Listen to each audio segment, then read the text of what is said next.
What's up guys, my name is Julie and this is the Curated Curvy, where I bring you along for the journey as I attempt to create the curated wardrobe of my dreams with these two hands. And today I'm gonna go over with you guys about 5 reasons why your sewing probably sucks. So yeah, 5 reasons why your sewing probably sucks. Let's get into it. All right, reason number 1 that your sewing probably sucks. I mean, that sounds so harsh. Okay, yeah.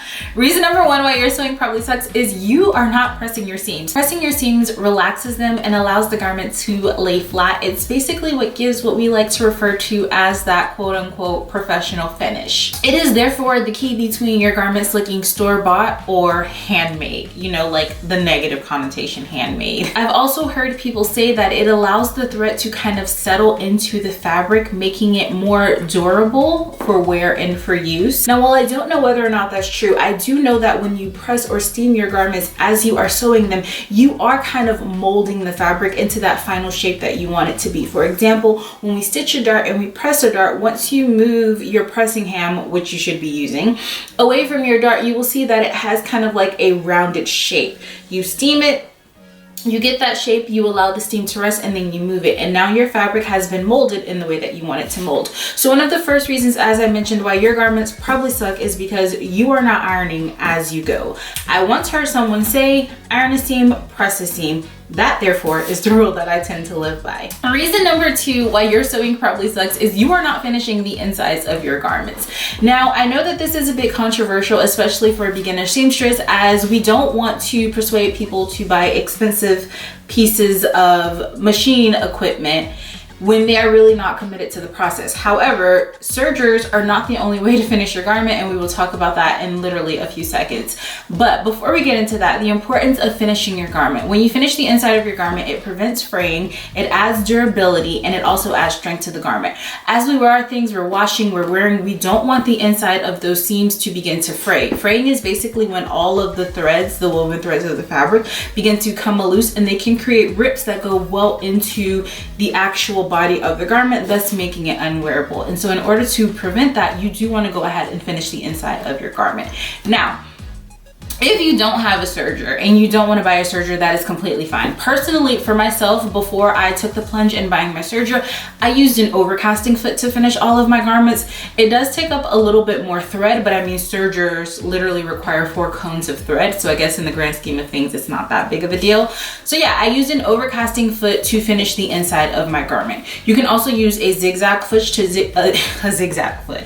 You can also use a zigzag stitch to finish the insides of your garment. You can bias bind the insides of your garment. You can do a flat felled seam. You can do a French seam. And then I have also heard of people doing something called a Hong Kong finish. So all of those things are definitely worth the research and looking into to better improve the quality of the clothing that you are making. Reason number 3, and this is for my beginners, is that you have not mastered the straight or the curved stitch. Most of us are self-taught, which means that we basically jumped in on the deep end of things. We quickly learned how to operate our machines, and we probably neglected a vital step in sewing, which is mastering the straight and the curved stitch. Now, for my daughter, when I was teaching her to sew, one of the first things that I did was I got a sheet of paper and I drew a whole bunch of horizontal lines on them, and I just had her work through those horizontal lines until she got the hang of it. Then I drew a curved line and I had her working through those curved lines until she got the hang of it. I will include a printable in the description box below for you to go ahead and click on, and you can print out different sheets that have different sorts of lines for you to practice and sew on to get a better feel for how to navigate your sewing machine. Now, the reason why this is so important is because when we are sewing with something called a seam allowance, which is the amount of fabric after the stitch, basically. And if you cannot sew a straight or a curved line properly, then what you are doing is you are causing your seam allowance to be greater or less in other areas, which will ultimately affect the fit of your garment as well as your ability to properly press your garment. And so you want to be sure that you can properly, like I said, sew that straight stitch and sew that curved stitch before you really get into garment making. And if you already have gotten into garment making, I believe that it'll only make your sewing better when you're confident about sewing those two stitches, because sewing is really comprised of that straight stitch and that curved stitch. So if you master that, I feel like you will have tackled a big part of completing garments successfully that no one really talks about. And again, I will have that worksheet linked for you in the description box below. The next reason that your sewing probably sucks is because you are probably sewing the wrong size. Yes, you heard me right. Sometimes those pattern envelopes, they lie a little. Now this is mostly for my people who sew almost exclusively with Big 4 or a lot of Big 4 patterns, which I myself do. On the Big 4 patterns, all of my measurements like up and down place me at a size 22. For the type of dresses that I wear, which are usually fit and flare, I exclusively sew a size 18. Yeah, that is a big difference. Now, one of the reasons is because the amount of ease allotted into the pattern usually is pretty generous, because I think they expect a lot of people to be able to take things in and alter them and whatnot. For myself, when I began sewing and I made a few things and they came out horribly too big, I went onto the internet, did a quick I did some searching, and I came across Nancy Ziman, who talks about the pivot and slide method. One of the critical steps for her method is how to measure yourself, and she suggests that you go by your upper bust measurement and then you fit what you need to fit to make the garment fit properly. But her theory is by going by your upper bust measurement, your neck and your shoulders will fit correctly, and then you can pivot and slide in and out of different places of the pattern to get the bust and the waist to fit right. Now for me personally, I don't have to do any other alterations other than changing the size of my pattern as well as my seam allowance. So for example, for myself, whereas Big 4 calls for a 5/8 seam allowance, I sew a size 18 as opposed to a size 22, and I use a 1/2 inch seam allowance, and that is usually pretty perfect for me. I would strongly suggest that you look up the pivot and slide method here on YouTube, as there is a wealth of information, and Nancy Ziman's old videos are still up on the platform as of the last time I checked. And so I would really look into that and get to understanding a little better like how Big 4 patterns fit, because a lot of times I'll see people making things and they'll talk about, well, the neck is too loose and they have to take it in here, and the shoulders are wonky and they keep having to take inside seam allowance, and basically that tells me that they are not sewing the right size to begin with. A good example of this is the infamous McCall's 7969. Now that is one of, as of recently, McCall's best-selling patterns. Like in the last 3 years, I think every year it's been the category of their best-selling pattern. The people on Instagram were going wild for it, and I drank the Kool-Aid and I made the pattern.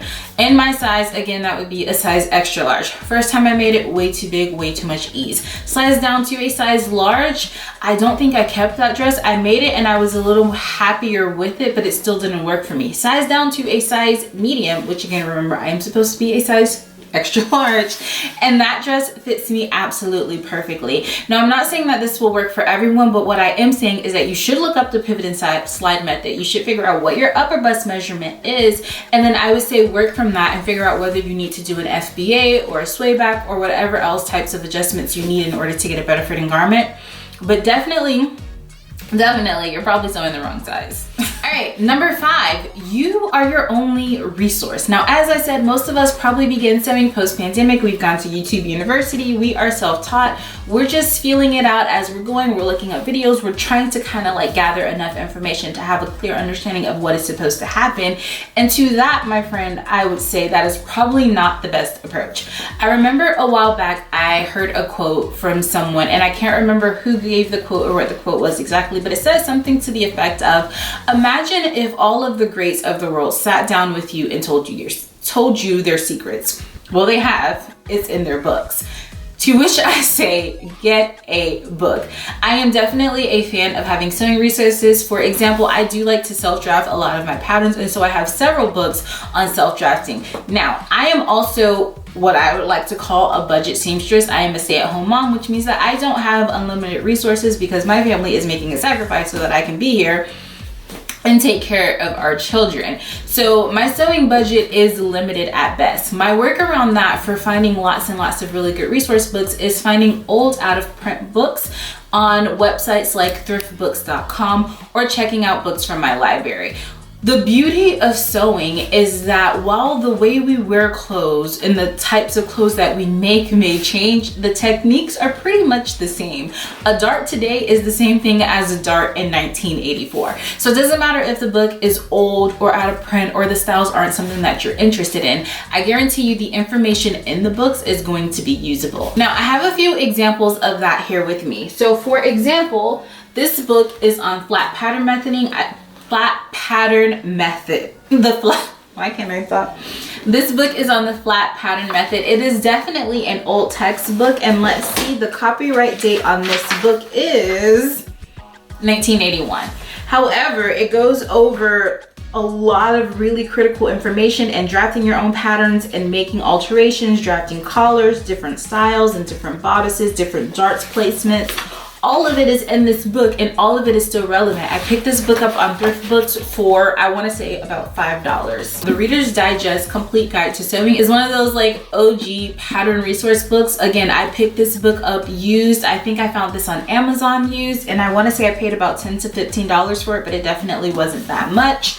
I also have some old Nancy Ziman fitting books. She does have some books that are still in print. She is no longer with us, but like I said, she does have some books which I guess whoever owns the rights to her estate are still allowing to be in print. However, these two are out of print, so I picked these both up on Thrift Books for about $3 each, and both of these go over that pivot and slide fitting method that I was telling you about. This one is just for like shirts, dresses, and jackets, and then this one has pants fitting in it as well. Lastly, and this is probably my favorite, or not lastly, this is probably one of my favorite books, and this is Make Your Own Patterns. Again, an old out of print book that I picked up on Thrift Books for about $4 to $5. And every time I am pattern drafting, I refer to this because it has a very simplistic method of how to put together patterns. So you can find really good resources at really affordable prices. You do not need to be your only resource, and YouTube should also not be your only resource. Find a book that is chocked full of the techniques that you feel are going to be important to you. If you are a beginner, then I would suggest starting with something like this book, because this book has all of the information, all of the techniques, all of the tools. It's just a wealth of information that I feel like will get you pretty far in your sewing experience. Honorable mention number 6 is you are not managing your expectations correctly. It is very hard today in general for everything and for everyone, because we are holding ourselves up against social media at all times. When you want to sew a pattern, you'll probably, if you're like me, look that pattern up on Instagram and see other people have made it. You probably follow other really great seamsters and you see the work that they do, and then you make a garment and it doesn't quite look like that, and you're wondering, well, why not? The answer is because you are not them, and you have to understand the idea of something being perfect to your own capabilities. And now this is something that I heard when I was listening to the Love to Sew podcast. They had a caller call in, and she said that specifically perfect to your own capabilities. And I thought that was such a brilliant way of putting it, because oftentimes we want our version of perfection to look like someone else's version of perfection, and that's just not the case. My version of perfection may not be your version of perfection. Bernadette Banner's version of perfection is definitely not my version of perfection, and that is okay. As we all grow, we will get better, and our version of perfection will change, and it will get better, as I said, with time. But wherever you are right now in the sewing game, you do have to manage your expectations and be a little bit more honest about where you are and what that will produce, while also understanding that you will only get better with time. All right, guys, and that is it for this video. Thank you so much for watching. I hope that you did find this helpful. If you did, please let me know which of the reasons in the comments below that you resonate the most with. I do plan on doing a part 2 to this video, as I am still researching and looking into different ways to improve one's sewing, especially for myself. So yeah, I hope to have that out for you sometime in the future. Until next time, stay beautiful and make great things. Bye.